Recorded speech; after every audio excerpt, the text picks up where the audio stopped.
Hoy, 25 de agosto, Apiprensa nos recuerda que, entre otros santos, podemos recordar los santorales de San Luis de Francia.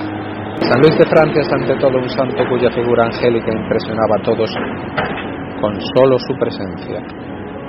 Vive en una época de grandes heroísmos cristianos que él supo aprovechar en medio de los esplendores de la corte para ser un dechado perfecto de todas las virtudes.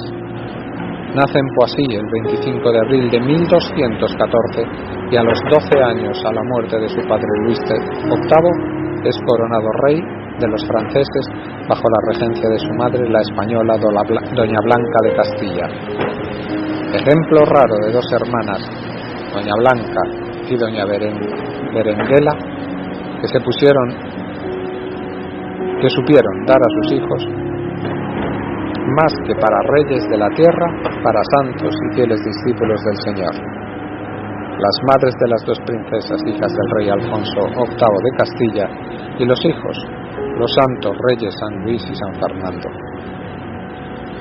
En medio de las dificultades de la regencia, supo Doña Blanca infundir en el tierno infante los ideales de una vida pura e inmaculada. No olvidaba el inculcarle los deberes propios del oficio que había de desempeñar más tarde.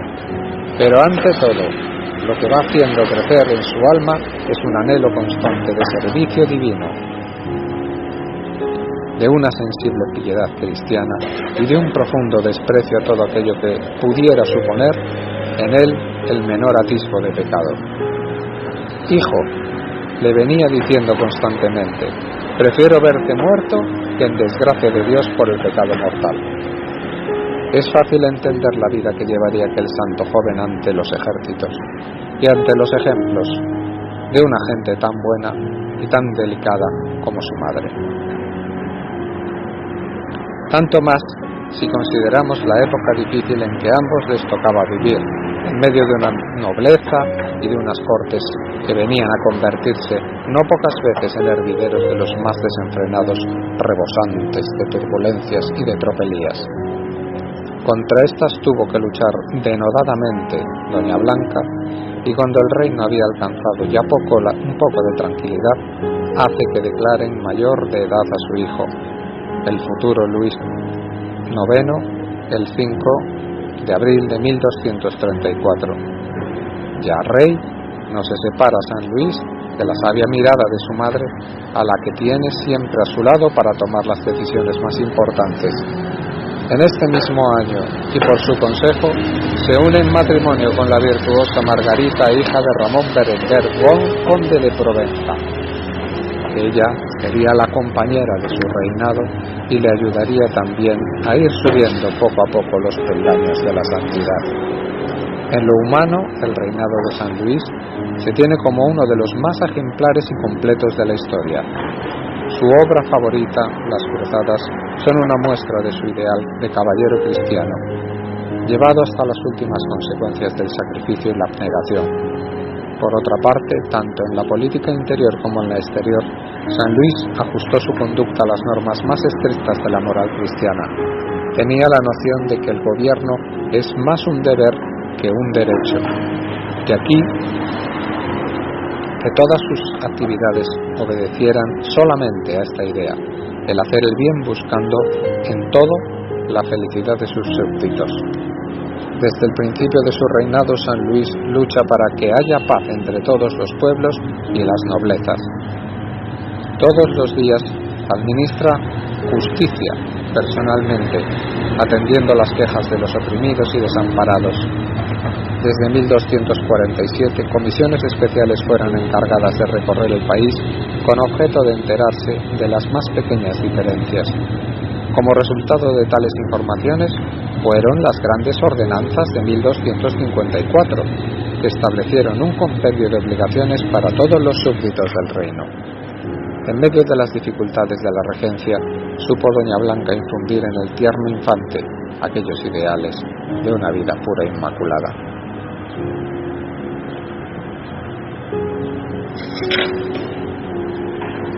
El reflejo de estas ideas, tanto en Francia como en los países vecinos, dio a San Luis fama de bueno y justiciero, y a él recurrían a veces en demanda de ayuda y de consejo. Con sus nobles se muestra decidido a arrancar de una vez la perturbación que sembraban por los pueblos y las ciudades. En 1240 estalló la última rebelión feudal a cuenta de Hugo de Lusignan y de Raimundo de Tolosa, a los que se sumó el rey Enrique III de Inglaterra. San Luis combate contra ellos y derrota a los ingleses en Saintes el 22 de julio de 1242. Cuando llegó la hora de dictar condiciones de paz, el vencedor desplegó su caridad y misericordia. Hugo de Lusignan y Raimundo de Tolosa fueron perdonados, dejándoles en sus privilegios y posesiones. Si esto hizo con los suyos, a un extremo más su generosidad con los ingleses. El Tratado de París en 1259 entregó a Enrique III nuevos feudos en Cahors y Périgueux, a fin de que en adelante el agradecimiento garantizara mejor la paz entre los dos estados. Padre de su pueblo y sembrador de paz y de justicia serán los títulos que más han de brillar en la corona humana de San Luis. Exquisito en su trato, este lo extiende sobre todo en sus relaciones con el Papa y con la Iglesia. Cuando por Europa arreciaba la lucha entre el emperador Federico II y el Papa por causa de las investiduras y regalías, San Luis asume el papel de mediador, defendiendo en las situaciones más difíciles a la Iglesia. En su reino apoya siempre sus intereses, aunque a veces ha de intervenir contra los abusos que se generan en el caso de algunos clérigos, coordinando de este modo los derechos que como rey tenía sobre su pueblo con los deberes que tiene como fiel cristiano, devoto de la silla de San Pedro y de la jerarquía papal. Para hacer más eficaz el progreso de la religión en los estudios y en sus estados, se dedica a proteger las iglesias y a los sacerdotes. Lucha denodadamente contra los blasfemos y perjuros y hace que desaparezca la herejía entre los fieles, para lo que implanta la Inquisición romana, favoreciéndola con sus leyes y decisiones. Personalmente da un gran ejemplo de piedad y devoción ante su pueblo en las fiestas y ceremonias religiosas.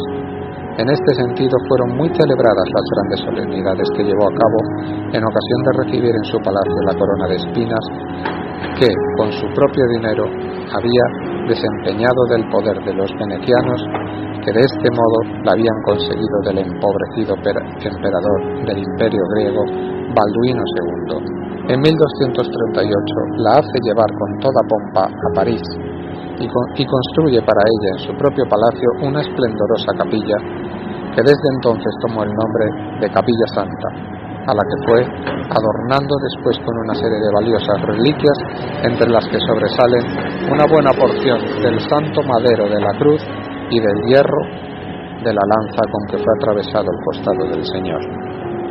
A todo esto añadía nuestro santo una vida admirable de penitencia y sacrificios. Tenía una predilección especial por los pobres y desamparados, a quienes sentaba muchas veces a su mesa. Les daba él mismo la comida y les lavaba con frecuencia los pies a semejanza del Maestro. Por su cuenta recorre los hospitales, reparte limosnas, se viste de cilicio y castiga su cuerpo con duros cilicios y disciplinas. Se pasa grandes ratos en la oración y en este espíritu, como antes hiciera con él su madre Doña Blanca, va educando también a sus hijos, cumpliendo de modo admirable sus deberes de padre, de rey y de cristiano. Solo le quedaba a San Luis testimoniar de un modo público y solemne el gran amor que tenía para nuestro Señor, y esto le impulsa a alistarse en una de aquellas cruzadas llenas de fe y de heroísmo, donde los cristianos de entonces iban a luchar por su Dios contra los enemigos, con ocasión de rescatar los santos lugares de Jerusalén. A San Luis le cabe la gloria de haber dirigido las dos últimas cruzadas en unos años en que ya había decaído mucho el sentido noble de estas empresas y que él vigoriza de nuevo dándoles el sello primitivo de la cruz y del sacrificio. En un tiempo en que estaban muy apurados los cristianos de Oriente, el Papa Inocencio IV tuvo la suerte de ver en Francia al mejor de los reyes, en quien podía confiar para organizar en su socorro una nueva empresa. San Luis, que tenía pena de no amar bastante a Cristo crucificado y de no sufrir bastante por él, se muestra, cuando le llega la hora, como un magnífico soldado de su causa. Desde este momento va a vivir siempre con la vista clavada en el Santo Sepulcro y morirá murmurando: Jerusalén. En cuanto a los anteriores esfuerzos para rescatar los santos lugares, había fracasado, o poco menos, la cruzada de Teobaldo IV, conde de Champagne y rey de Navarra, emprendida en 1239 a 1240. Tampoco la de Ricardo de Cornualles, de 1240 a 1241, había obtenido otra cosa que la liberación de algunos centenares de prisioneros. Ante la invasión de los mongoles, unos 10.000 cazezmitas vinieron a ponerse al servicio del sultán de Egipto y en septiembre de 1244 arrebataron la ciudad de Jerusalén a los cristianos. Conmovido, el Papa Inocencio IV exhortó a los reyes y pueblos que el concilio de Lyon a tomar la cruz, pero solo el monarca francés escuchó la voz del vicario de Cristo. Luis IX, lleno de fe, se entrevista con el Papa en Cluny, noviembre de 1245, y mientras Inocencio IV envía embajadas de paz a los tártaros mongoles, el rey apresta una buena flota contra los turcos. El 12 de junio de 1248 sale de París para embarcarse en Marsella. Le siguen sus tres hermanos, Carlos de Anjou, Alfonso de Poitiers y Roberto de Artois, con el conde de Bretaña, el conde de Flandes y otros caballeros obispos, etc. Su ejército lo componen 40.000 hombres y 2.800 caballos. El 17 de septiembre los hallamos en Chipre, sitio de la concentración de los cruzados. Allí pasan el invierno, pero pronto les atacan la peste y demás enfermedades. El 15 de mayo de 1249, con refuerzos traídos por el duque de Borgoña y por el conde de Salisbury, se dirigen hacia Egipto, con el escudo al cuello, dice un cronista, y el yelmo a la cabeza, la lanza en el puño y el agua está el sobaco. San Luis, saltando de la nave, arremetió contra los sarracenos. Pronto era dueño de Daimeta, 7 de junio de 1249. El sultán propone la paz, pero el santo rey no se la concede, aconsejando a sus hermanos. En Damieta espera al ejército durante 6 meses, mientras se les va uniendo nuevos refuerzos y al fin, en vez de atacar a Alejandría, se decide a internarse más al interior para avanzar contra el Cairo. La vanguardia, mandada por el conde de Roberto de Artois, se adelanta temerariamente por las calles de un pueblecito llamado Mansurras, siendo aniquilada casi totalmente, muriendo allí mismo el hermano de San Luis, 8 de febrero de 1250. El rey tuvo que reaccionar fuertemente y al fin logra vencer en duros encuentros a los infieles, pero estos se habían apoderado de los caminos y de los canales en el delta del Nilo, y cuando el ejército atacado del escorbuto, del hambre y de las continuas incursiones del enemigo decidió por fin retirarse otra vez a Damieta, se vio sorprendido por los sarracenos que degollaron a muchísimos cristianos, cogiendo preso al mismo rey, a su hermano Carlos de Anjou, Alfonso de Poitiers y a los principales caballeros el 6 de abril. Era la ocasión para mostrar el gran temple del alma de San Luis. En medio de su desgracia aparece ante todos con una serenidad admirable y una suprema resignación. Hasta sus mismos enemigos lo admiran y no pueden menos que tratarle con deferencia. Obtenido poco después la libertad, que con harta pena para el santo llevaba consigo la renuncia de Damieta, San Luis desembarca en San Juan de Acre con el resto de su ejército. 4 años se quedó en Palestina fortificando las últimas plazas cristianas y peregrinando con profunda piedad y devoción por los santos lugares de Nazaret, Monte Tabor y Caná. Solo en 1254, cuando supo la muerte de su madre, doña Blanca, se decidió a volver a Francia.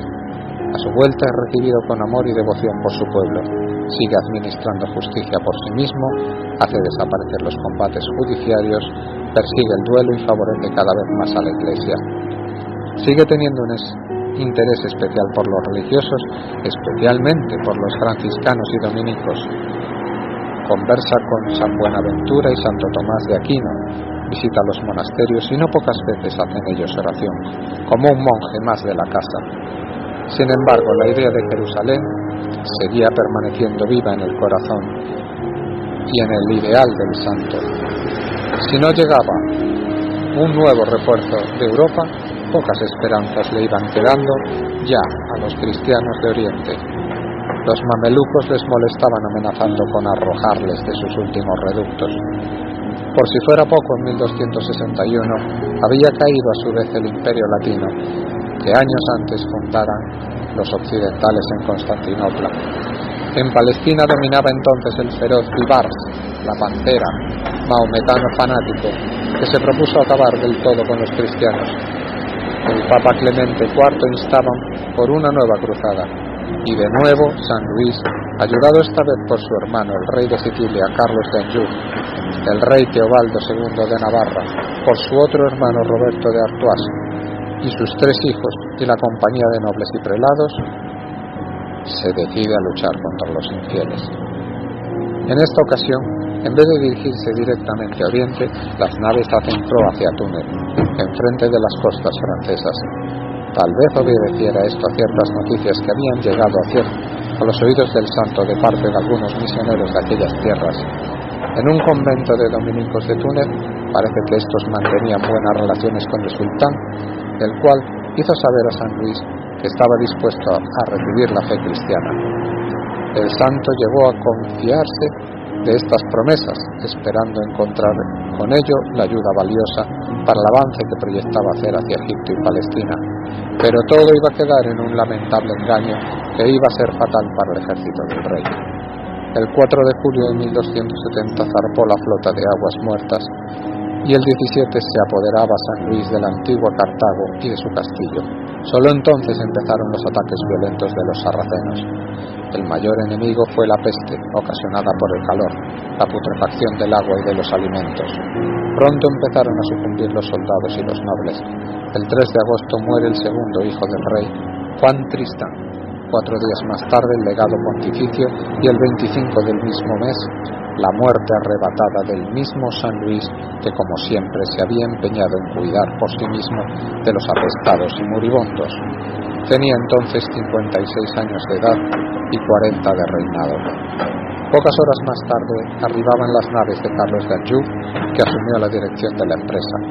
El cuerpo del Santo Rey fue trasladado primeramente a Sicilia y después a Francia para ser enterrado en el Panteón de San Dionisio de París. Desde este momento iba a servir de grande veneración y piedad para todo su pueblo. Unos años más tarde, el 11 de agosto de 1297, era solemnemente canonizado por su santidad el Papa Bonifacio VIII en la iglesia de San Francisco de Orvieto, Italia. Bendito San Luis de Francia, ruega por nosotros pecadores. Amén.